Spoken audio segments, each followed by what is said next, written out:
The fluorescent lights of the quick-stop gas station buzzed with that particular industrial hum that marked forgotten corners of America. It was 11:47 p.m. on a cold March night in Coldwater Springs, Montana, a town so small it didn't warrant a dot on most maps. The mountains loomed black against the star-scattered sky, and the wind carried the bite of late winter, promising one last snowfall before spring could take hold. Raymond Ray Mercer stood at pump number 3, his weathered hands fumbling with the gas cap of his ancient '98 Ford Ranger. At 72 years old, Ray moved with the careful deliberation of a man whose joints had logged too many Montana winters. His face was a roadmap of hard-earned wrinkles, his eyes the pale blue of glacial ice, and his thinning white hair was covered by a worn trucker cap that read Vietnam Vet. Beside him, tethered by a frayed rope leash, sat Gunner. The old lab mix was 14, gray-muzzled and arthritic, but his brown eyes still held a spark of the puppy who'd bounded through Ray's life all those years ago. Gunner leaned against Ray's leg, providing warmth and companionship in the empty night. Ray was counting out crumpled bills from his wallet, his calloused fingers sorting ones and fives with the precision of a man who knew exactly how much $17.32 would buy. Enough gas to get to the VA clinic in Billings next week, enough to make it to the feed store for Gunner's kibble, enough to survive another week in the precarious mathematics of poverty. He didn't hear the black Escalade pull in behind him. He didn't register the 3 men who emerged, their expensive sneakers crunching on the salt-stained pavement. He was focused on the small, careful ritual of survival, on making his meager resources stretch just one more day. Well. The voice was smooth, oily, and carried the particular menace of a man who enjoyed his work. If it isn't Ray Mercer, the ghost.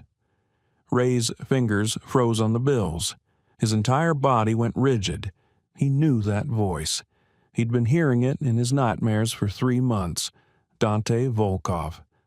The man was in his early 40s, dressed in a designer black leather jacket that probably cost more than Ray's truck. His dark hair was slicked back, his smile was practiced and cold, and his eyes held the dead calculation of a predator who'd never known a moment of genuine human empathy. He was flanked by 2 enforcers, Yuri, a massive bald man whose neck was thicker than his head, and Sergei, wiry and twitchy with the hollow-eyed look of a man who'd done too much of the product he helped move. "Mr. Volkov," Ray said, his voice steady despite the fear flooding his system. "I told you, I need more time. The VA check doesn't come until Friday," Dante finished, stepping closer, invading Ray's space with casual aggression. Yes, you told me. 3 weeks ago you told me. 2 weeks ago you told me. Last week you told me. I'm tired of hearing about your government check, old man." Ray took a step back, his hand instinctively going to Gunner's head. The dog, sensing his master's distress, struggled to his feet, his arthritic joints protesting, a low warning growl rumbling in his chest. "I have some of it," Ray said, his voice cracking. He held out the bills in his hand. $17. It's all I have right now, but Friday. Dante looked at the money, then at Ray, then threw his head back and laughed. It was an ugly sound, devoid of joy. $17, you owe me $6,347, Raymond. With interest, that compounds daily, and you offer me $17? "It's something," Ray whispered. "It's good faith. I'm not trying to run. I just need—" "You need to understand something," Dante said, his voice dropping to a deadly whisper. He stepped forward, plucking the bills from Ray's trembling hand and letting them flutter to the ground. "When you borrowed money from me to pay for your granddaughter's surgery, you made a promise. You signed a contract." "That contract was illegal," Ray said, a flash of defiance breaking through his fear. "The interest rate was—" The slap came so fast Ray never saw it. Dante's hand cracked across the old man's face, snapping his head to the side, sending his cap flying. Ray staggered, his hand going to his bleeding lip, his eyes watering from the impact and the humiliation. Gunner barked, a hoarse, desperate sound, and lunged forward, his rope leash pulling tight. The old dog's teeth snapped at Dante's leg, missing by inches. "Gunner, no!" Ray shouted, grabbing for the leash. Dante looked down at the dog with cold, calculating eyes. Then he nodded at Yuri. "Teach the mutt some manners." Yuri moved with surprising speed for a man his size. He grabbed Gunner by the scruff of the neck and lifted. The old dog yelped in pain and fear, his legs scrambling uselessly in the air. "Please," Ray's voice broke, desperation overwhelming pride. "He's just a dog. He's old. He doesn't understand. Please don't hurt him." "Then you should have kept him quiet," Dante said with chilling indifference. Yura drew back his massive fist and drove it into Gunner's ribs. The sound was sickening. A hollow, meaty thud followed by the dog's sharp, agonized yelp. He dropped Gunner, and the old lab crumpled to the cold pavement, whimpering, struggling to breathe.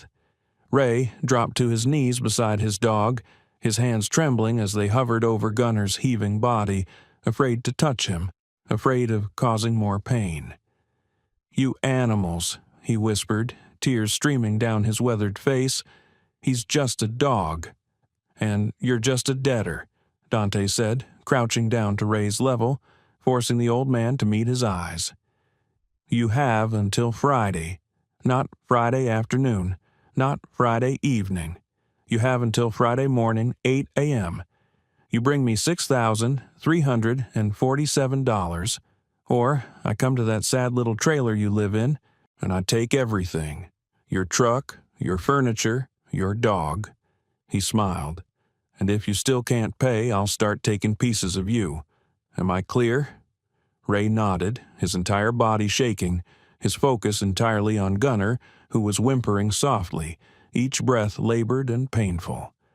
Dante stood up, brushing off his expensive jacket, as if the entire interaction had soiled him. "Yuri, Sergei, let's go. The old man understands now." They walked back to the Escalade with casual arrogance, laughing about something, their voices carrying on the cold night air.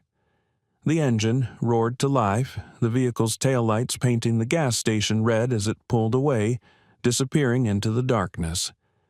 Ray was alone again, kneeling on the frozen pavement, cradling his dying dog's head in his lap, his tears falling onto Gunner's graying fur. In the distance, a semi-truck's horn blared on the interstate. The fluorescent lights buzzed. The world continued, indifferent to an old man's breaking heart. Inside the quick stop, behind the bulletproof glass partition, the night clerk, a young man named Tommy, barely 20, had watched the entire scene unfold. His hand had hovered over the phone, but fear had paralyzed him. He knew who Dante Volkov was. Everyone in Coldwater Springs knew. You didn't call the cops on Volkov, not if you wanted to keep your job, not if you wanted to avoid becoming the next example. But Tommy also knew something else. He knew that Ray Mercer had a son. He'd heard the old man talk about him sometimes when he bought his lottery tickets and cigarettes. A son who'd gone into the military and never came back to Montana. A son who sent money when he could, but not enough. Never enough. Tommy pulled out his phone. He didn't know if it would make a difference. He didn't know if anyone would care. But he had to try. He typed out a message to the only contact he had, Ray's neighbor, Martha Yates, hoping she could reach the son, hoping someone would come, hoping it wasn't already too late. If you're enjoying this story so far, don't forget to hit the like button and subscribe. Drop a comment telling me where in the world you're watching from. I love hearing from you. 2,000 miles away, in a sparse furnished apartment in Virginia Beach, Virginia, Lieutenant Commander Ethan Mercer sat bolt upright in bed at 0347 hours. His hand had gone instinctively to the sidearm that wasn't there. Civilian life, he reminded himself, before his mind fully registered the sound that had woken him. His phone was ringing. Ethan Mercer was 38 years old, though the weight of his occupation made him feel decades older. He was built like his father had been in his prime, 6 feet of lean, corded muscle, broad shoulders, and hands that were equally comfortable holding a rifle or performing battlefield trauma care. His dark hair was military short, his jaw was sharp and perpetually shadowed with stubble, and his eyes, the same glacial blue as his father's, held a 1,000-yard stare that he couldn't quite shake even on leave. He was a Navy SEAL, a member of DevGRU, the Naval Special Warfare Development Group, though he couldn't tell anyone that. To the world, he was just another quiet veteran taking terminal leave before separation from service. The caller ID showed a Montana area code he didn't recognize. His first instinct was to ignore it. Wrong number, spam, another veteran charity cold calling for donations. But something made him answer. "Mercer. Is this Ethan Mercer? Ray Mercer's son?" The voice was female, elderly, worried. Ethan's entire body tensed. "Yes. Who is this?" "My name is Martha Yates. I'm your father's neighbor in Coldwater Springs. Ethan, I'm so sorry to call you like this, but something's happened. Your father was attacked tonight, at the gas station. Some men, loan sharks I think, they beat him, and they hurt Gunner. Badly." Ethan was already out of bed, moving with the automatic precision of years of rapid deployment drills. "Is he in the hospital?" "He refused to go. You know how stubborn he is. He's at his trailer now with Gunner. The dog, oh, Ethan, the dog isn't doing well. Your father won't leave him. He won't even let me take him to the vet. He says he can't afford it." Ethan felt something cold and hard settle in his chest. Rage. Not the hot explosive kind that clouded judgment, but the icy, controlled fury that made him exceptionally dangerous. "What men? Mrs. Yates?" "Dante Volkov. He runs everything bad in this town that the sheriff won't touch. Drugs, gambling, loan sharking. Your father borrowed money from him months ago. For your niece's surgery, I think. But the interest, Ethan, it's like nothing I've ever heard of. It's predatory. It's evil." Ethan's mind was already calculating timelines, logistics, threats. How much does he owe? Over $6,000, and Volkov gave him until Friday morning to pay it, or he's threatening to hurt him worse, to take everything. Ethan checked his watch. It was Friday. Today, his father had less than 4 hours. "Mrs. Yates, I need you to do something for me. Can you stay with my father? Keep him calm, keep him safe. I'm leaving now. I'll be there in—" He did rapid mental math. Virginia Beach to Coldwater Springs, Montana. 17 hours. Tell him I'm coming. "Oh, thank God," Martha breathed. "Thank you, Ethan. Thank you." "And Mrs. Yates?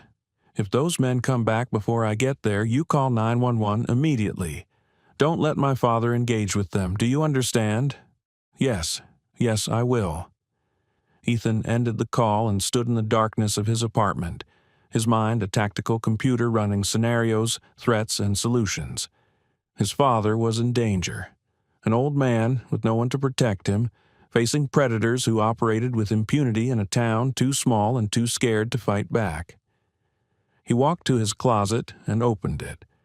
On the shelf, wrapped in a tactical case, was his go bag. It never left his side, even on leave.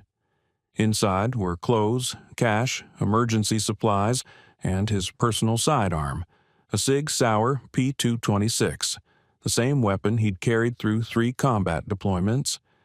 Next to the bag sat another piece of equipment, a custom K9 tactical vest with a name embroidered on the side. Thor. Ethan walked to the second bedroom of his apartment and opened the door. On a large, cushioned dog bed, a massive Belgian Malinois lifted his head, his ears instantly alert. Thor was 95 pounds of pure, disciplined combat capability. He was a former military working dog, trained in explosive detection, attack, and tactical support. When Ethan had separated from his last deployment, Thor had been retired from service, and Ethan had adopted him. They were bonded in a way that transcended normal human-dog relationships. They were a team. "Up," Ethan said quietly. Thor rose in one fluid motion, his dark eyes locked on Ethan's face, reading his body language, sensing the shift in energy. This wasn't a casual morning. This was mission mode. "We're going home, boy," Ethan said, reaching down to scratch behind Thor's ears. "Dad's in trouble." Thor's tail gave a single, sharp wag. He understood. Not the words, but the tone, the urgency, the resolve. He moved to Ethan's side, his posture perfect, waiting for the next command. Ethan loaded his truck, a rugged black Ford F-250, with his go bag, Thor's supplies, and his own cold, focused determination. He didn't call ahead again. He didn't alert the local authorities. He knew from experience that in towns like Coldwater Springs, the law was often compromised, bought, or too intimidated to act. No, this was personal. This was family.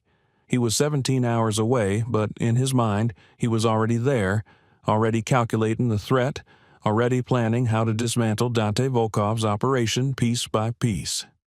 The drive from Virginia Beach to Coldwater Springs, Montana, was a blur of highways, truck stops, and the relentless hum of the road. Ethan drove in shifts, stopping only for gas, coffee, and to let Thor stretch his legs. He pushed the speed limit, his mind a constant loop of tactical planning and dark, suppressed memories. He hadn't been back to Coldwater Springs in 5 years, not since his mother's funeral. The town held too many ghosts, too many reminders of the life he'd left behind when he enlisted at 18. His relationship with his father had been complicated, loving but distant, strained by time, by war, by the things Ethan could never explain. Ray Mercer had been a Marine in Vietnam. He understood service, sacrifice, and the weight of things left unsaid. But he'd also wanted his son to have a different life, a safer life. When Ethan joined the Navy, and then made it through Bud S to become a SEAL, Ray had been proud but terrified. They'd grown apart, connected only by brief phone calls and the checks Ethan sent when he could. Now, driving through the night, Ethan felt the weight of all those missed years, all those unsaid words. His father was alone, old and vulnerable, facing predators who saw him as nothing more than a source of profit. That was about to change. Thor sat in the passenger seat, his head occasionally turning to look at Ethan, his dark eyes intelligent and assessing. The dog sensed the tension radiating from his handler, the cold, controlled fury that made the air in the truck feel charged.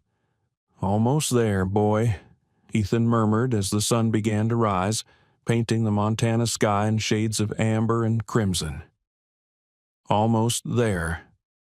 Coldwater Springs, Montana, looked exactly as Ethan remembered it, a cluster of weathered buildings clinging to survival at the base of the Rocky Mountains. Main Street was 4 blocks of faded storefronts: Maggie's Diner, Hank's Hardware, the Coldwater Saloon, and a handful of other establishments that had been there since Ethan was a boy. The town had maybe 800 permanent residents, most of them aging, most of them struggling. It was a place bypassed by the interstate, forgotten by the state, and left to fend for itself against the twin cancers of poverty and predation. Ethan pulled into the gravel driveway of his father's trailer just as the clock on his dashboard clicked over to 7:52 a.m., 8 minutes before Volkov's deadline. The trailer was a single-wide, faded tan with rust bleeding through the seams.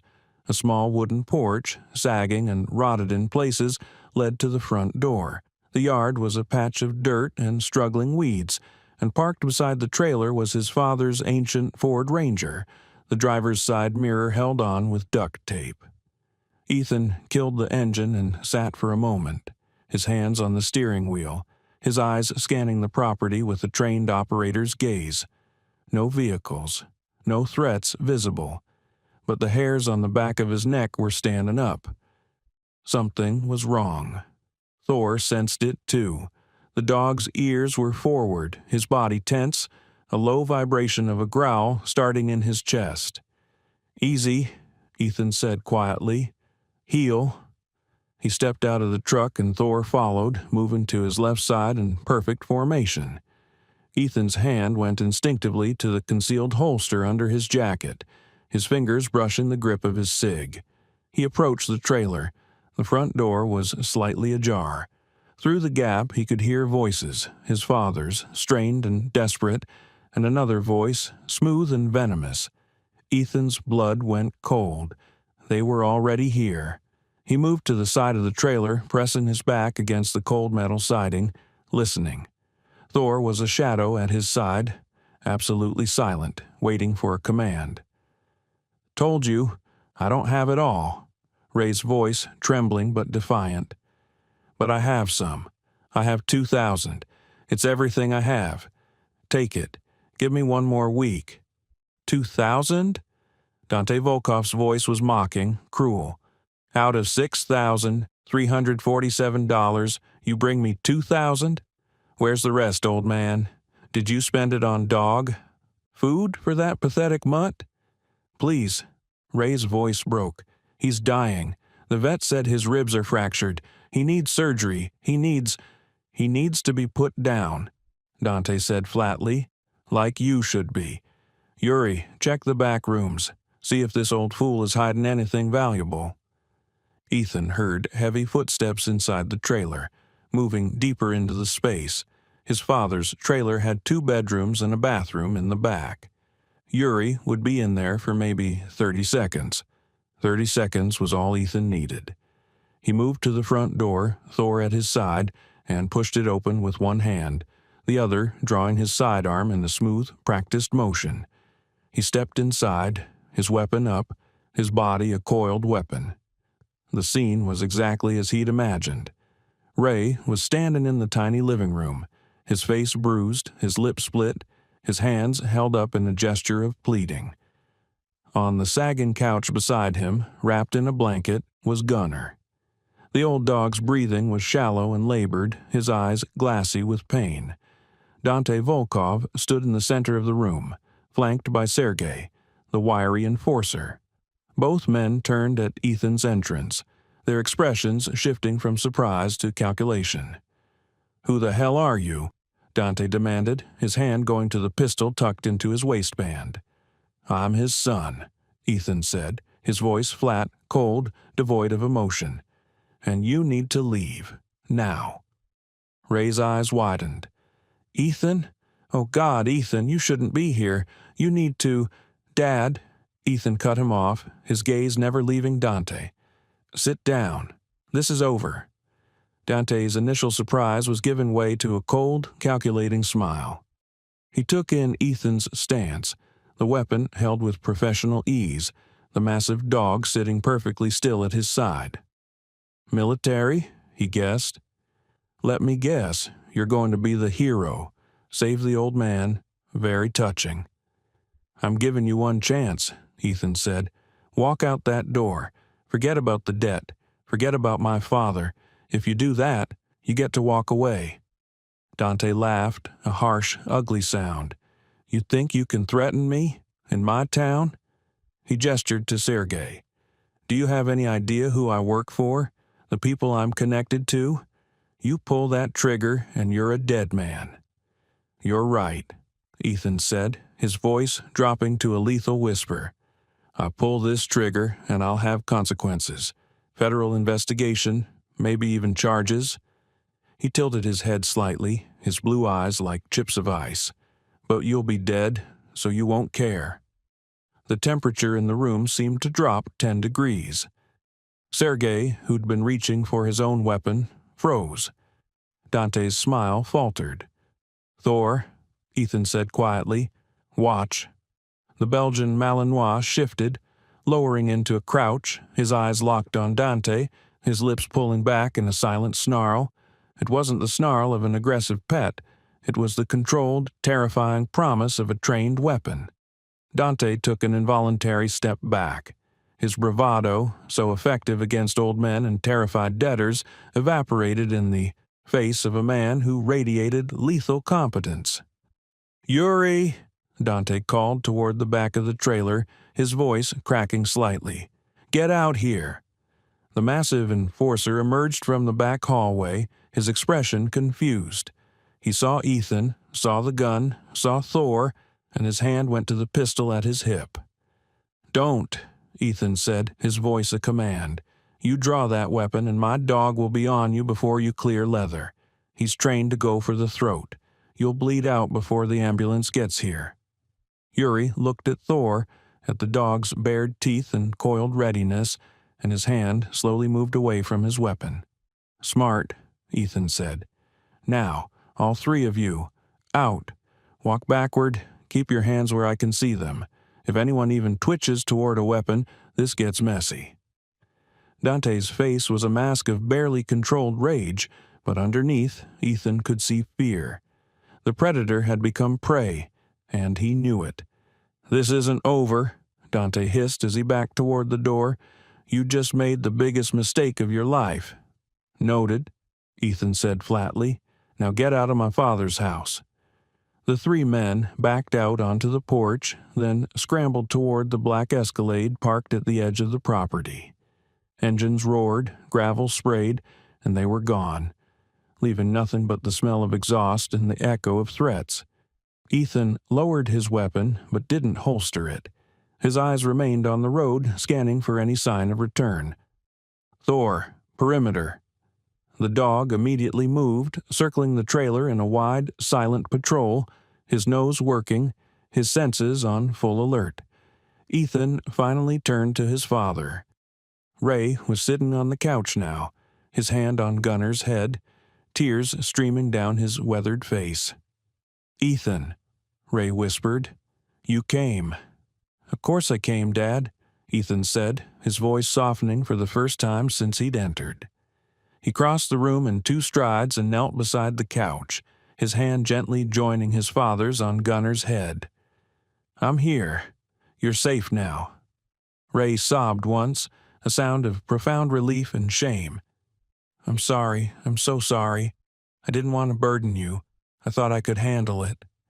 The surgery for Emma, your niece, it was so expensive and the insurance didn't cover it all, and Volkov, he said the loan would be manageable, but the interest, Ethan, the interest just kept growing and—" "Stop," Ethan said firmly but gently.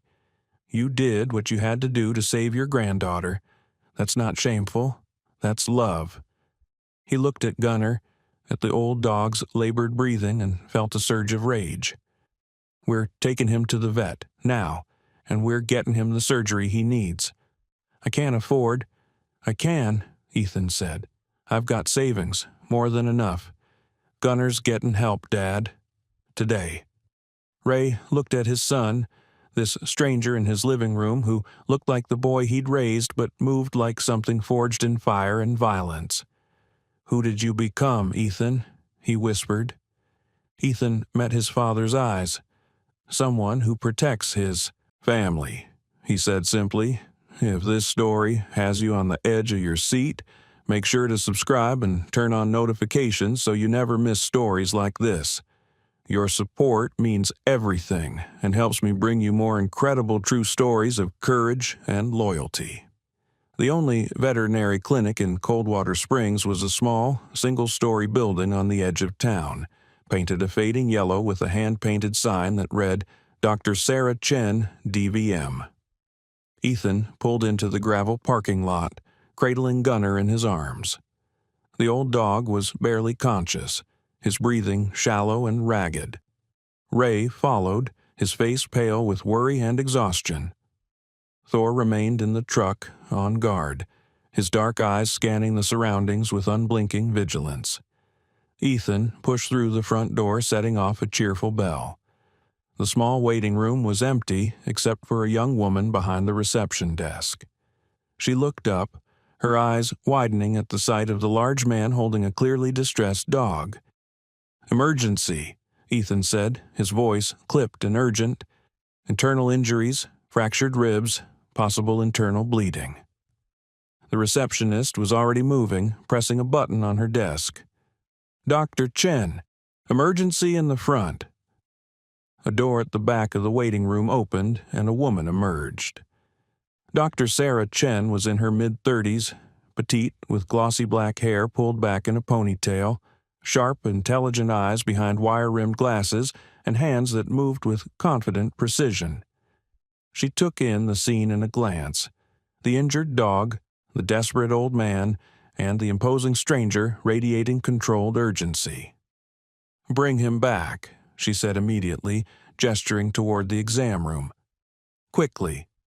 Ethan followed her, laying Gunner gently on the stainless steel exam table.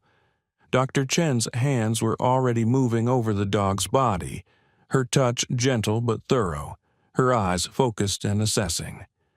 "What happened?" she asked, her voice calm, professional. "He was attacked," Ethan said, "by a man, punched in the ribs, thrown to the ground. That was last night around midnight." Dr. Chen's jaw tightened. Her hands paused for just a fraction of a second on Gunner's ribcage, and Ethan saw a flash of anger cross her face. "Ray," she said, looking at Ethan's father, "is this Gunner?" Ray nodded, his voice breaking. "Yes, I couldn't afford to bring him in yesterday. I thought maybe he'd get better on his own, but he just kept getting worse." Dr. Chen's expression softened with sympathy, but her voice remained firm. "He has multiple fractured ribs and what feels like fluid buildup in his chest cavity. That's likely internal bleeding. He needs surgery immediately, or he's not going to make it." "Do it," Ethan said without hesitation. "Whatever it costs, save him." Dr. Chen looked at him, really looked at him, and something in her expression shifted. She saw not just another dog owner, but someone with authority, with resources, with resolve. "Surgery like this could run $3,000 to $5,000, she said quietly, "and there are no guarantees. He's old. He might not survive the anesthesia." "I understand the risks," Ethan said, "but if we don't try, he dies for certain. Do the surgery." Dr. Chen nodded once. "All right. I'll need to prep him immediately. It'll take several hours. You two should go home, get some rest. I'll call you as soon as I know something." "I'm staying," Ray said, his voice firm for the first time since Ethan had arrived. "I'm not leaving him." Dr. Chen looked at the old man's bruised, exhausted face and nodded. "There's a waiting room with coffee. Make yourself comfortable." As she began to prep Gunner, calling for her assistant to bring supplies, Ethan stepped back. He placed a hand on his father's shoulder. "I need to make some calls, Dad. Take care of some things. I'll be back in an hour." Ray looked up at him, confusion and worry in his eyes. "What things?" "Things that'll make sure Dante Volkov never comes near you again," Ethan said, his voice low and hard. Outside the clinic, Ethan leaned against his truck, his encrypted satellite phone in his hand. He scrolled through his contacts and found the number he needed. It rang twice before a gruff voice answered. "Ghost? Talk. Mason, it's Ethan. I need a favor." Mason, Ghost. Riley was Ethan's teammate, a SEAL communications and intelligence specialist whose ability to dig through digital systems was legendary. He was currently stationed in San Diego, but for Ghost, geography was irrelevant. The digital world was his battlefield. "Mercer? Thought you were on leave. What do you need?" "I need everything you can find on a man named Dante Volkov. Operates out of Coldwater Springs, Montana. Loan sharking, drugs, probably more.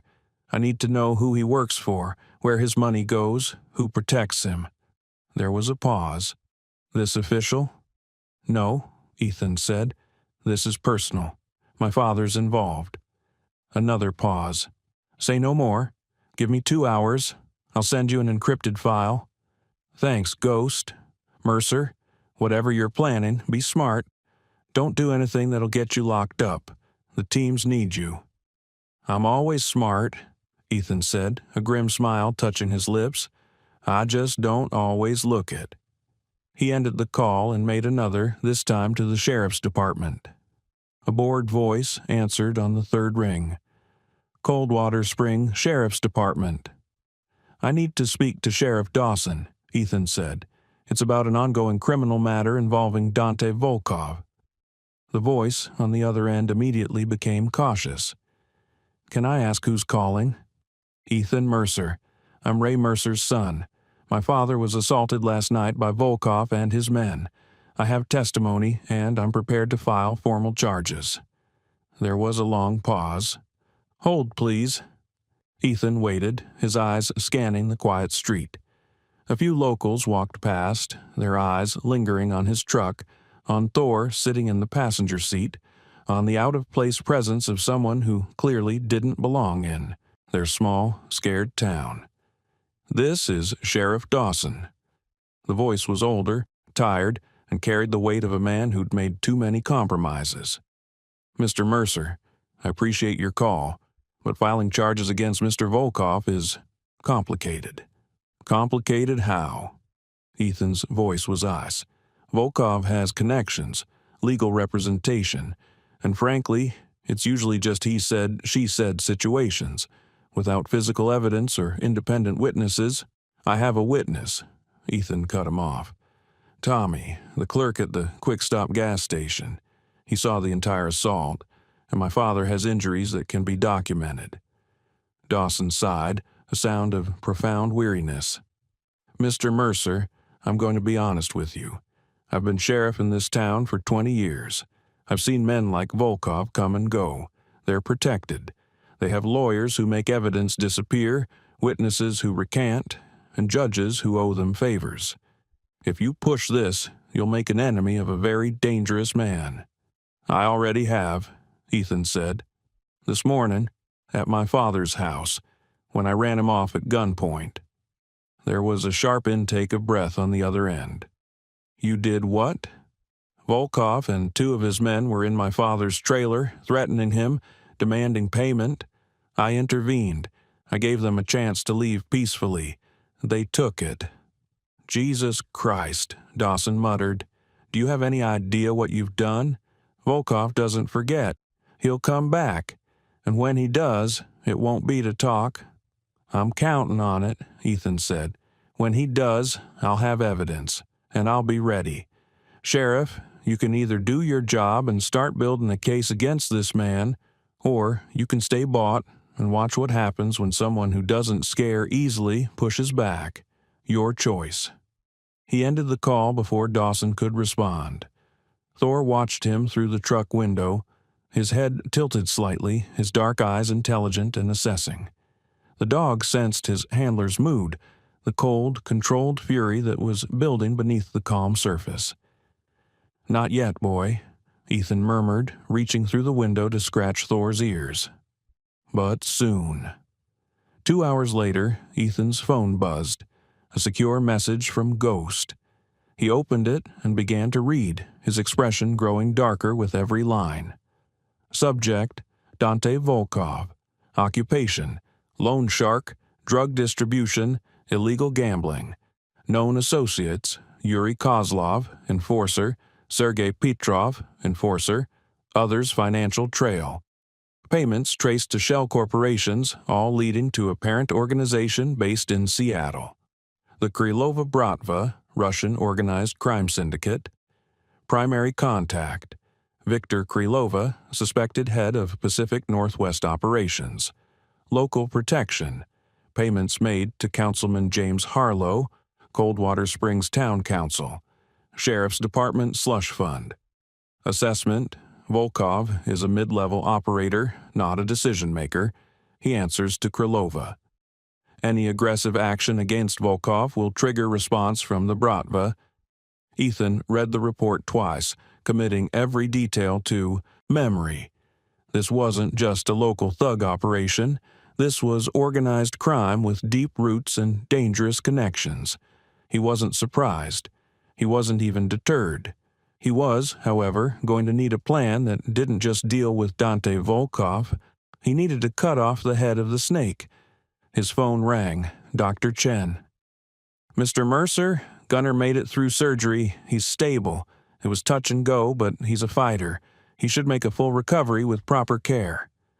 Ethan felt a wave of relief so profound it almost buckled his knees. "Thank you, Doctor. When can we see him?" "Give him a few more hours to come out of the anesthesia. Come by around 6 this evening. We'll be there." Ethan walked back into the clinic where his father was asleep in an uncomfortable plastic chair, his head tilted back, his mouth slightly open, exhaustion etched into every line of his face. Ethan sat down beside him, and for the first time since this had all begun, he allowed himself a moment to breathe, to feel the weight of everything that had happened and everything that was still to come. His father had raised him to be honorable, to stand up for those who couldn't stand up for themselves, to never back down from bullies. It was time to honor those lessons. It was time to go to war. Dante Volkov was not a man accustomed to humiliation. He sat in the back office of the Coldwater Saloon, his face flushed with rage, his knuckles white as he gripped a glass of vodka. Across from him, Yuri and Sergei sat in uncomfortable silence, their eyes on the floor, unwilling to meet their boss's fury. "Tell me again," Dante said, his voice dangerously quiet, "how a single man with a dog made the three of us retreat like scared children." Yuri, the massive enforcer, shifted uncomfortably. "Boss, this guy, he wasn't normal. He moved like military, special forces maybe. And that dog, I've seen military K9s before, that was a trained weapon. I don't care if he was a Navy SEAL and the dog was a trained bear," Dante snarled. "We humiliated in front of that pathetic old man. Do you have any idea what this does to our reputation? If word gets out that we backed down—" "It won't," Sergei interjected quickly. "No one knows, just us. We keep it quiet, wait for the right moment, and nothing," Dante snapped. He drained his vodka and slammed the glass on the desk. "We're going to end this. Tonight. But not us. We're calling in the Brigadier." Yuri's face went pale. "Boss, the Brigadier? Victor won't like us escalating. Victor will like it even less if I let some out-of-town hero dismantle his operation," Dante said coldly. "We make the call. We tell him we have a problem that requires his particular expertise, and we let the Brigadier do what he does best." The Brigadier. Even saying the name made the room feel colder. He was Victor Kralova's personal enforcer, a man whose reputation was built on bodies left in shallow graves across the Pacific Northwest. His real name was classified, buried in sealed files from his time in the Russian military. Now he worked for the Bratva, and when he was called, people died. Dante picked up his phone and dialed a number he used only in emergencies. It was answered on the first ring. Volkov. The voice was heavy with a Russian accent, cold and emotionless. "Victor, we have a situation in Coldwater Springs, a complication that requires immediate resolution." There was a pause. "Explain."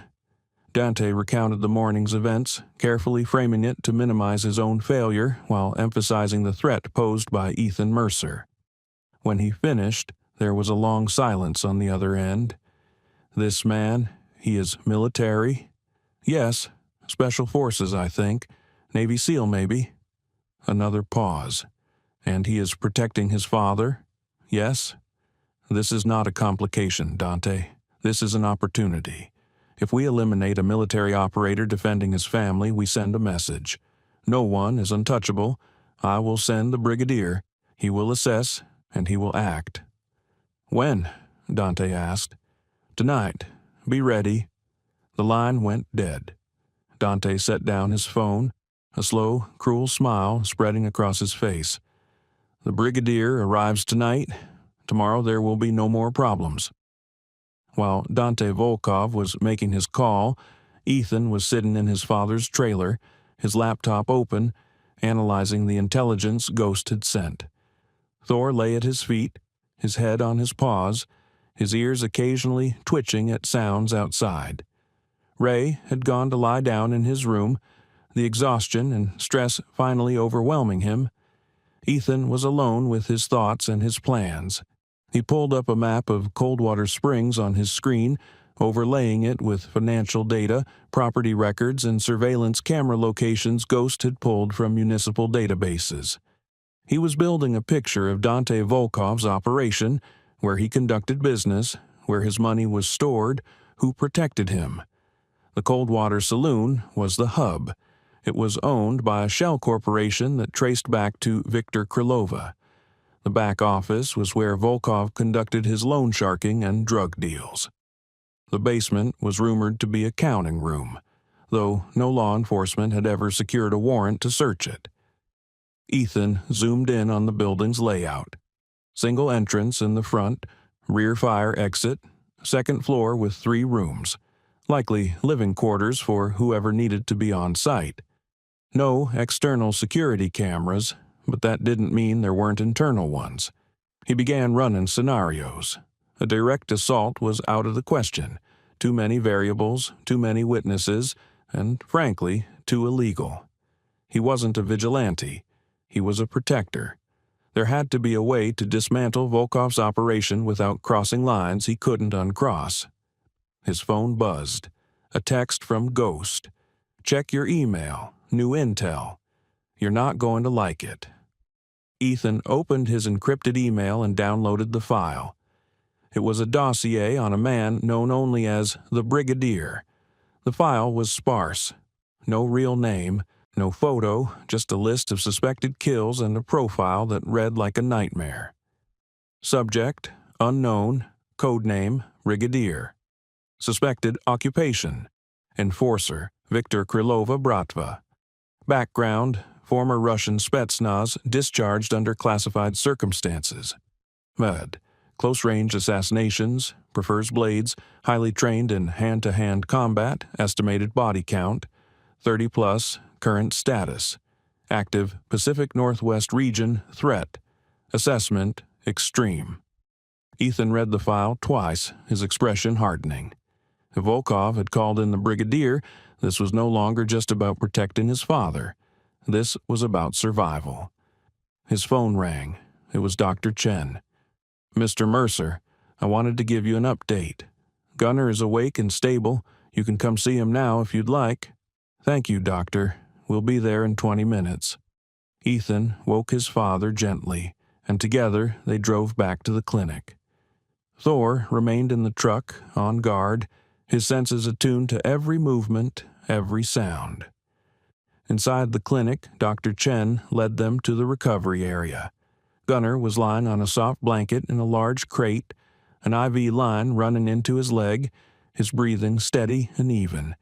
When he saw Ray, his tail gave a weak but unmistakable wag.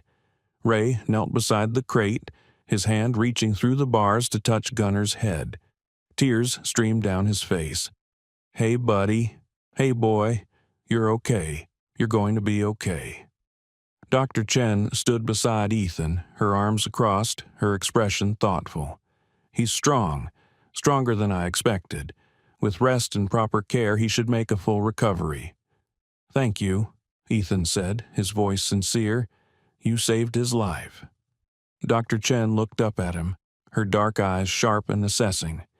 "I did my job, but I have to ask, what are you planning to do about the men who did this?"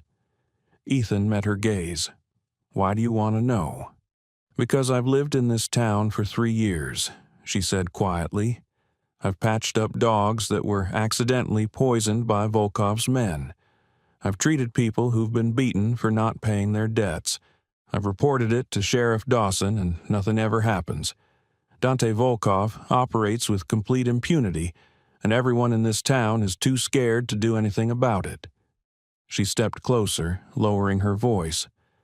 "So, when I see a man like you, someone who clearly isn't afraid, someone who has the skills and the resolve to actually do something, I want to know, Are you going to make a difference, or are you just going to leave after your father recovers and let this town go back to being terrorized?"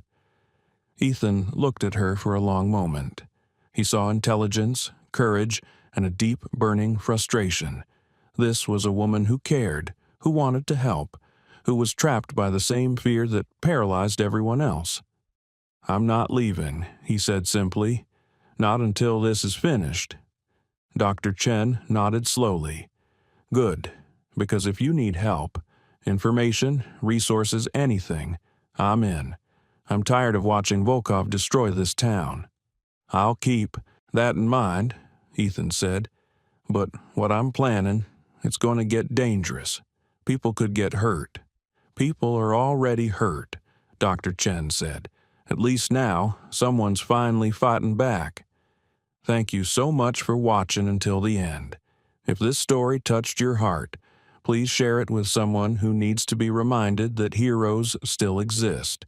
Don't forget to subscribe if you haven't already, and let us know in the comments, what was your favorite moment? Was it Thor's loyalty, Ethan's protection, or the moment justice was served? We read every comment. God bless, and see you in the next story. The Brigadier arrived in Coldwater Springs at 11:47 p.m., driving a nondescript gray sedan with rental plates. He was a man of average height and build, dressed in dark clothing that blended perfectly with the night. His face was forgettable, the kind of face you'd pass on the street and never remember. His eyes, however, were memorable. They were pale gray, cold, and held no trace of humanity. He'd killed his first man at 19 in Chechnya. He'd lost count of how many had followed. To the Brigadier, violence was not personal. It was professional. It was a tool, like a hammer or a scalpel, to be applied with precision and detachment. He parked his car 3 blocks from the Coldwater Saloon and walked the rest of the way, his footsteps silent on the pavement. He entered through the back door, which Dante had left unlocked, and made his way to the office. Dante, Yuri, and Sergei stood when he entered, their postures immediately deferential. The Brigadier's reputation preceded him. "Volkov," the Brigadier said, his accent thick, his voice a low rasp. "Show me." Dante opened a folder on his desk, pulling out surveillance photos, grainy shots taken from a distance of Ethan's truck, of Thor, of Ethan himself entering the veterinary clinic. "This is the target, Ethan Mercer, former Navy SEAL, currently on leave. He's staying at his father's trailer on Route 7. The Brigadier studied the photos with the clinical detachment of a surgeon examining an X-ray. The dog? Military working dog, Belgian Malinois, trained in attack and protection. The Brigadier nodded slowly. The dog dies first, then the son, then the father. You want it to look like an accident? No, Dante said, his voice hard. I want it to look like a message. I want everyone in this town to know what happens when you cross us. The Brigadier looked at Dante with those cold, dead eyes. That will cost extra. I don't care. Do it. The Brigadier stood, pocketing the photos. I will conduct surveillance tonight.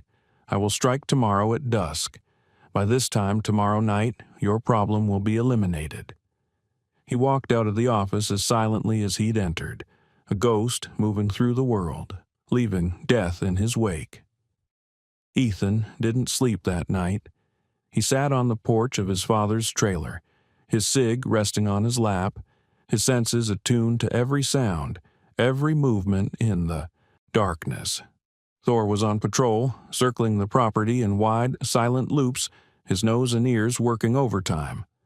At 2:14 a.m., Thor stopped.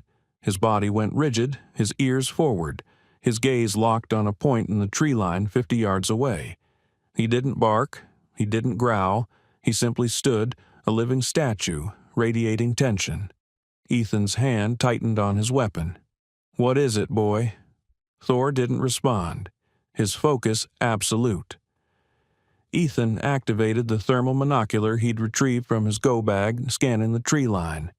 For a moment, there was nothing. Then, for just a fraction of a second, he caught a heat signature, a human-shaped bloom of warmth that vanished behind a tree. Someone was out there, watching. Ethan didn't move. He didn't call out. He simply sat, his weapon ready, his eyes on the darkness, letting whoever was out there know that he'd been seen. After 10 minutes, Thor's posture relaxed. The threat had moved on. Ethan exhaled slowly. This wasn't over. This was just beginning. He pulled out his phone and sent a text to Ghost. "We've been surveilled. Expect action within 24 hours. Need full tactical support package, cameras, motion sensors, and anything else you can send overnight." Ghost's response came within seconds. "Already on it. Package arrives 0800. Be ready." Ethan looked at Thor, who had returned to the porch, sitting at attention, his eyes still scanning the darkness. "Good boy," Ethan murmured. "We're going to win this, Thor, but it's going to get ugly first." The dog's tail gave a single thump of acknowledgement. By 8:15 a.m. the next morning, a delivery truck pulled up to Ray's trailer carrying several nondescript boxes addressed to E. Mercer. Ethan signed for them, carried them inside, and began unpacking. Ghost had delivered. The boxes contained 6 wireless motion-activated cameras with night vision, a portable mesh network router for secure communications, 12 proximity sensors, 2 flashbang grenades, don't ask how Ghost sourced them, a tactical drone with thermal imaging, and a note, "Don't get dead. The teams need you. Ghost." Ethan spent the next 4 hours turning his father's property into a fortified defensive position. He placed cameras at every approach, sensors along the tree line, and positioned the drone on the roof with a pre-programmed patrol route. Ray watched from the doorway, his expression a mixture of awe and concern. "Ethan, what exactly are you preparing for?" "The worst," Ethan said simply. "Dad, I need you to do something for me. I need you to go stay with Mrs. Yates tonight. Pack a bag, take what you need, and don't come back until I call you." "I'm not leaving you here alone," Ray said, his jaw set with stubborn defiance. "You're not," Ethan said, gesturing to Thor. "I've got backup. And Dad, if things go sideways here, I need to know you're safe. Please, for me." Ray looked at his son, at the determined set of his shoulders, the cold focus in his eyes, and he saw not the boy he'd raised, but the warrior that boy had become. "All right," he finally said, "but you call me every hour, you understand?" "Every hour," Ethan promised. By 4 p.m., Ray was gone, and Ethan was alone with Thor. The sun was beginning its descent toward the mountains, painting the sky in shades of amber and crimson. Ethan sat on the porch, his laptop open, watching the feeds from the cameras. He'd sent a message to Dr. Chen earlier, warning her to stay away from the trailer tonight. She'd responded with a simple, "Be careful." He'd also sent a message to Sheriff Dawson, one last attempt to bring the law into this. "Dante Volkov has called in an enforcer known as the Brigadier. He's planning to kill me and my father tonight. If you have any integrity left, you'll send deputies to my location. If not, what happens next is on you." Dawson's response had been silence. So be it. At 7:32 p.m., as the last light faded from the sky, the proximity sensors began to ping. Multiple contacts approaching from 3 different directions. They were trying to surround him. Ethan activated the drone, sending it into the air. The thermal imaging feed showed 5 heat signatures moving through the woods, 4 large men and 1 smaller, leaner figure in the center. The Brigadier. This was it. Ethan issued a single command to Thor. "Patrol, engage on my mark." Thor moved like a shadow, disappearing into the darkness, circling wide around the trailer, positioning himself for an ambush.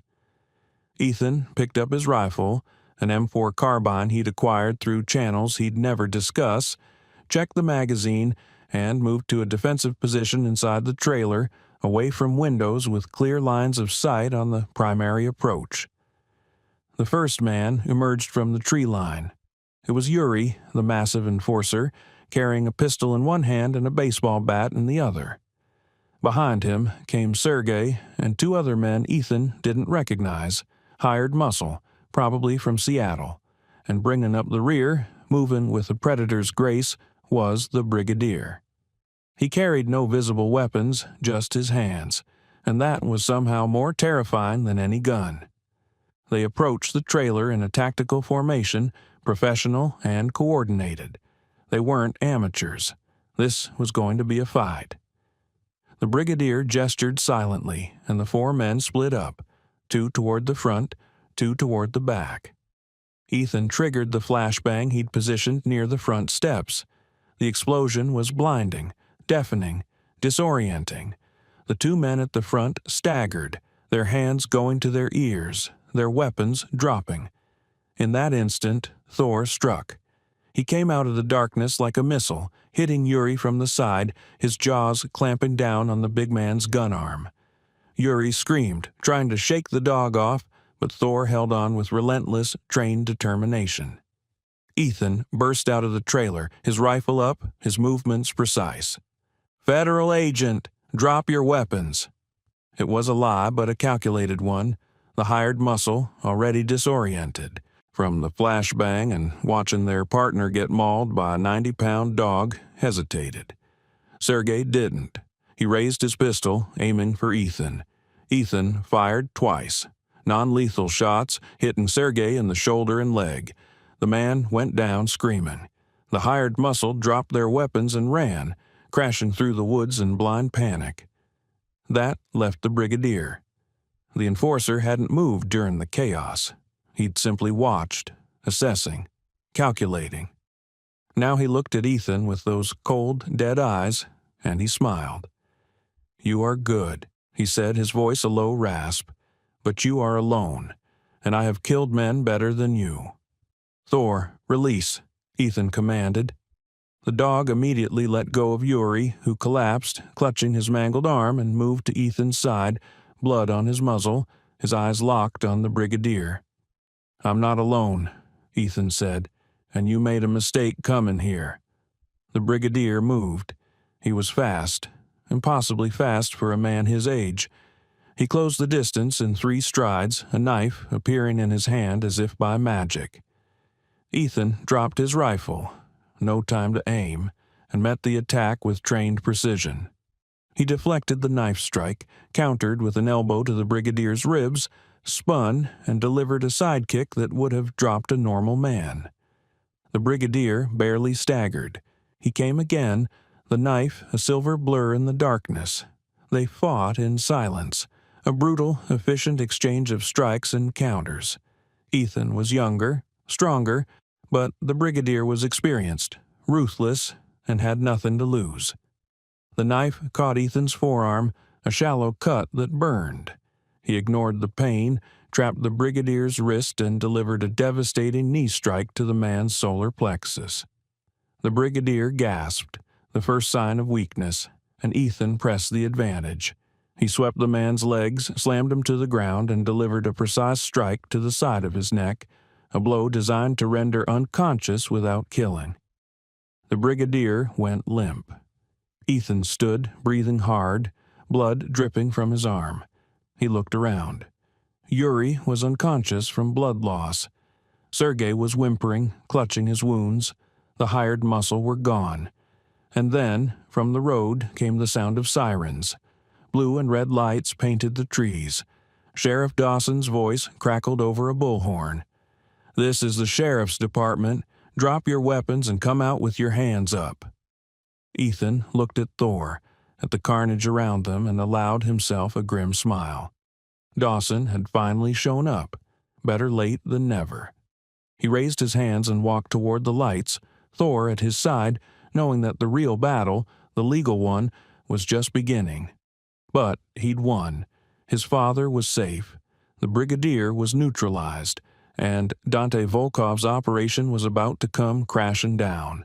As the deputies moved in, Ethan saw Dr. Chen's car parked behind the sheriff's cruisers. She'd called them. She'd been his insurance policy. Their eyes met across the chaos, and she gave him a single nod of respect. Justice, Ethan thought, didn't always look like the movies. Sometimes it was messy, bloody, and came at a cost. But it was worth it. The trial of Dante Volkov and the surviving members of his crew was swift. With testimony from Tommy the gas station clerk, from Ray Mercer, from Dr. Chen, and from Ethan himself, the prosecution built an airtight case. The Brigadier, facing life in prison, cooperated, giving detailed testimony about Victor Krlova's entire Pacific Northwest operation in exchange for a reduced sentence.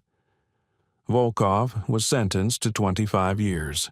Yuri and Sergei got 15 each. Victor Krlova himself was arrested by federal agents in Seattle, his entire organization dismantled in a coordinated operation that made national news. Coldwater Springs, Montana, began to heal. New businesses opened. The town council, with Councilman Harlow removed and facing charges, started making decisions that actually benefited residents. Sheriff Dawson resigned in disgrace, and a new sheriff, a no-nonsense woman named Patricia Reeves, was elected in a landslide. Ray Mercer and Gunner lived peacefully in the trailer on Route 7. The old dog made a full recovery and spent his days napping in the sun on the rebuilt porch, his tail wagging whenever Ray sat beside him. And Ethan Mercer? He stayed. He took terminal leave from the Navy, officially retired, and opened a small security consulting business in town. He and Thor became fixtures in Coldwater Springs, protectors, not just of his father, but of an entire community that had learned what it meant to stand up to bullies. On quiet evenings, Ethan would sit on his father's porch, Thor at his feet, Gunner snoring beside him, and Ray would tell stories about Vietnam, about loyalty, about the bonds that never break. They were a family again, scarred but whole, tested but unbroken, and in the mountains of Montana, under vast star-scattered skies, they had finally found peace. I'll add 4,000 more words to expand the story. Here are the additional scenes integrated into the narrative. The morning after Gunner's surgery, Ethan woke before dawn. He'd spent the night in his father's trailer, sleeping lightly on the worn couch, his sidearm within arm's reach. Thor had positioned himself by the front door, a silent sentinel who never fully relaxed. Ethan made coffee in the small, dated kitchen, the percolator sputtering and hissing as weak sunlight began to filter through the thin curtains. He stood at the window, looking out at the property, the sagging fence line, the weeds overtaking what had once been his mother's garden, the rust eating through his father's truck.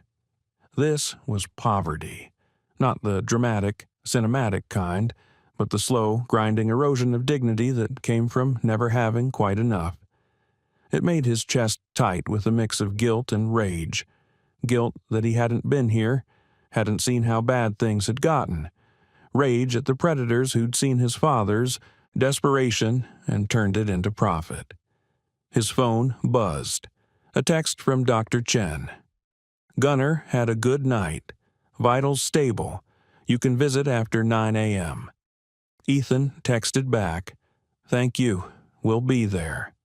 He heard movement behind him and turned to find his father standing in the doorway of his bedroom, looking smaller somehow in his faded bathrobe and worn slippers. Ray's face was a patchwork of bruises, purple and yellow spreading across his cheekbone, his split lip swollen. "You're up early," Ray said, his voice hoarse. "Old habits," Ethan replied, pouring a second cup of coffee and handing it to his father. "How are you feeling?" Ray took the cup with trembling hands and eased himself into a chair at the small kitchen table. "Like I got hit by a truck, but I've felt worse." He looked up at Ethan, and for the first time since Ethan had arrived, he really looked at his son, taking in the hard edges, the coiled readiness, the way he moved like violence was always just one decision away. "You've changed," Ray said quietly. "You're not the boy who left here 20 years ago." "No," Ethan agreed, sitting across from him. "I'm not." "What did they make you into, Ethan? What have you seen?" Ethan was silent for a long moment, his hands wrapped around his coffee mug. How could he explain Fallujah, Kandahar, the black sites where men like him operated in shadows so deep even their own government pretended they didn't exist? How could he tell his father about the weight of taken lives, even justified ones? About the brothers he'd lost, the innocents he couldn't save, the moral calculus that turned human beings into acceptable casualties? "They made me into someone who protects people who can't protect themselves," Ethan finally said. "Someone who understands that sometimes the only language bullies understand is force." Ray nodded slowly, a sad understanding in his eyes. "Your mother used to worry about that. She'd watch the news, see the wars, and she'd cry at night thinking about what you might be doing over there. I told her you were strong, that you'd come home. But I don't think either of us understood what it would cost you." "It cost me peace," Ethan said honestly, "but it gave me purpose. And right now, Dad, that purpose is making sure no one ever hurts you again." Ray reached across the table, his weathered hand covering Ethan's. "I don't want you to do something you can't come back from. These men, Volkov, his people, they're dangerous. They're connected. If you push too hard, then they'll push back," Ethan finished. "I know. I'm counting on it." After breakfast, Ethan drove into town, leaving Thor to guard his father. He needed to understand Coldwater Springs, not just the geography, but the social architecture, the power structures, the invisible web of fear that kept people silent. Main Street was quiet at 8:30 a.m. A few locals moved between shops, their eyes down, their movements hurried. Ethan parked in front of Maggie's Diner, a weathered establishment with peeling paint and a neon sign that flickered erratically. Inside, the diner was a time capsule from the 1970s, cracked red vinyl booths, a long formica counter, and the smell of burnt coffee and fryer grease. A handful of patrons sat scattered throughout, their conversations dying the moment Ethan walked in. He took a seat at the counter. The waitress, a woman in her 60s with gray hair pulled back in a tight bun and eyes that had seen too much, approached with a pot of coffee. "Just passing through?" she asked, her tone polite but guarded. "Visiting family," Ethan replied. "Ray Mercer's my father." The waitress's expression shifted. Surprise, then sympathy, then something harder. "I heard about what happened at the quick stop. Damn shame. Ray's a good man." "He is," Ethan agreed, "which is why I'm making sure it doesn't happen again."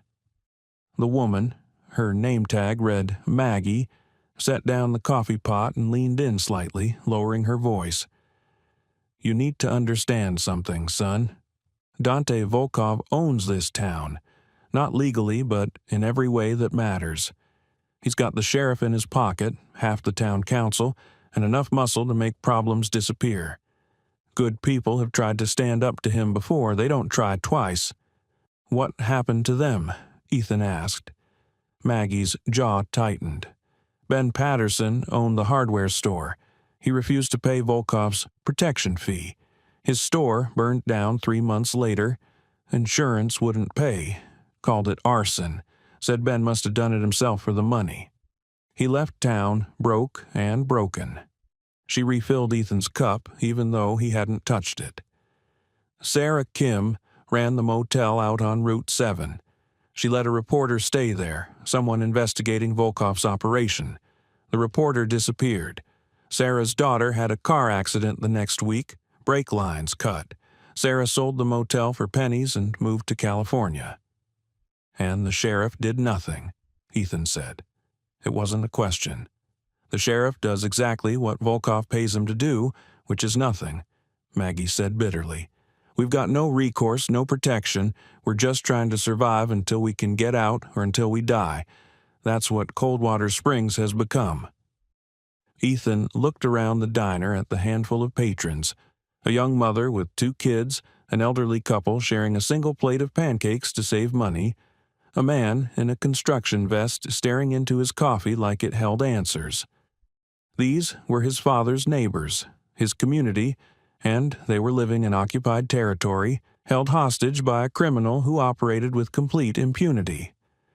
What if someone stood up to him? Ethan asked. Someone Volkov couldn't intimidate? Maggie studied him for a long moment, and something flickered in her tired eyes, something that might have been hope. Then maybe we'd finally have a chance. But that person would have to be willing to go all the way. Half measures don't work with men like Volkov. You either take him down completely or you don't try at all. Ethan nodded slowly. Thanks for the coffee, Maggie. As he stood to leave, she called after him. Ethan, your daddy talks about you sometimes. He's proud of you, even if he doesn't know how to say it. Don't let Volkov take that away from him. I won't, Ethan promised. His next stop was the Coldwater Springs Town Hall, a modest brick building that housed the sheriff's department, the town council offices, and the clerk's office. Ethan walked in, his presence immediately drawing attention from the woman behind the reception desk. Can I help you? She asked, her tone professional but her eyes wary. I'd like to see public records, Ethan said. Property transfers, business licenses, anything related to Apex Holdings or Dante Volkov. The woman's face went pale. I'll need to check with my supervisor. She disappeared into a back office, and Ethan heard urgent, hushed voices. A moment later, a man emerged, mid-50s, thinning hair, expensive suit that looked out of place in this small town. His smile was practiced, politician smooth, and completely empty. I'm Councilman James Harlow, he said, extending his hand. Ethan didn't take it. I understand you're requesting records related to some of our local businesses. That's right, Ethan said. It's a matter of public record. I have a right to access them. Of course, Harlow said, his smile never wavering. It's just that some of these files are archived, and it might take a few days to pull them together. If you'd like to leave your contact information, I'll wait, Ethan said flatly. Harlow's smile tightened. Mr. Mercer, is it? I heard about the unfortunate incident with your father. Terrible business. But you should know, Mr. Volkov is a respected businessman in this community. He's brought jobs, investment. He's a loan shark who beats old men and their dogs. Ethan cut him off, his voice low and hard. And you protect him. The only question is whether you do it because you're scared or because you're paid. Harlow's face flushed. I don't appreciate your tone. This is a place of public service. Then serve the public, Ethan said. Get me those records, today, or I'll file a formal complaint with the State Attorney General's office about obstruction of public records requests. Your choice, Councilman. For a moment, fury flashed across Harlow's face. Then the politician's mask slammed back into place. Of course. We'll have something for you by this afternoon. Where can we reach you? Ethan wrote down his phone number on a slip of paper and handed it to the receptionist, deliberately bypassing Harlow. I'll be waiting. As he walked out, he felt Harlow's eyes boring into his back. Good. Let them know he wasn't going away. Let them know fear worked both ways. Ethan's phone rang as he climbed into his truck. Ghost. Talk to me, Ethan said. I've been digging deeper into Volkov's operation, Ghost said, his voice tight with concentration. The money trail is uglier than I thought. He's not just doing loan sharking. He's moving fentanyl through the town, using the truck stops on I-90 as distribution points. Small quantities, frequent deliveries, flying under DEA radar. Ethan's jaw clenched. How much product? Enough to supply most of western Montana. Street value? Probably $2 to $3 million annually. And here's the kicker. The trucks making deliveries are owned by a logistics company that has contracts with the VA. Jesus, Ethan breathed. They're using veteran transportation contracts as cover? Looks like it. I'm sending you encrypted files now. Shipping manifests, driver logs, GPS data. If you can get this to the right people, DEA, FBI, they'll have enough for federal warrants. Send it, Ethan said. And Ghost, thank you for all of this. Brother, you'd do the same for me. Just promise me you won't get dead before we can grab a beer. I'll do my best. Ethan downloaded the files to his encrypted phone and sat in his truck, reading through them. This wasn't just about his father anymore. This was about an entire community being poisoned, literally and figuratively, by a criminal enterprise that had grown like cancer. He thought about the young mother in the diner, her 2 kids, about the elderly couple splitting pancakes, about every person in Coldwater Springs who was trapped in this nightmare. No more half measures, Maggie had said. She was right. Ethan made a decision. He pulled out his phone and dialed a number he'd hoped he'd never need. It was answered on the second ring. Daniels. Special Agent Marcus Daniels was FBI, assigned to the Organized Crime Task Force out of Helena. Ethan had worked with him 3 years ago on a joint military FBI operation targeting human trafficking networks. Daniels was by the book, but he was also incorruptible, exactly the kind of law enforcement this situation needed. Agent Daniels, this is Ethan Mercer. We worked together on Operation Crossroads. There was a pause. Mercer, I remember. Navy SEAL, right? You and your team provided tactical support. What can I do for you? I'm in Coldwater Springs, Montana. There's an organized crime operation here that's been running unchecked for years. Loan sharking, drug distribution, public corruption. I have evidence, financial records, shipping manifests, testimony, enough to justify federal warrants. Another pause, longer this time. Why are you calling me, Mercer? Why not local law enforcement? Because local law enforcement is compromised. The sheriff is on the take. The town council is protecting the operation. If I hand this to them, it disappears and good people get hurt. And you have a personal stake in this, Daniels said. It wasn't a question. My father was attacked by the man running this operation, Ethan admitted. So, yes, it's personal, but it's also right. These people need help, and they're not getting it from anyone else. Daniels was quiet for a long moment. Send me everything you have. If it's as solid as you say, I'll bring it to my SAC. We'll open an investigation, but Mercer, you need to stand down. Let us handle this. If you take matters into your own hands, I can't protect you. I understand, Ethan said. But Agent Daniels, these people don't have time for a 6-month investigation. The man running this, Dante Volkov, he's escalating. He's called in an enforcer. People are going to die if someone doesn't act now. Then, we'll act now, Daniels said firmly. Send me the files. I'll have agents in Coldwater Springs within 24 hours. Can you keep things contained until then? Ethan looked at the clock on his dashboard. It was 10:47 a.m. The Brigadier was coming tonight. I'll do my best, he said. Do more than your best, Mercer. Don't make me arrest you for obstruction of justice. The line went dead.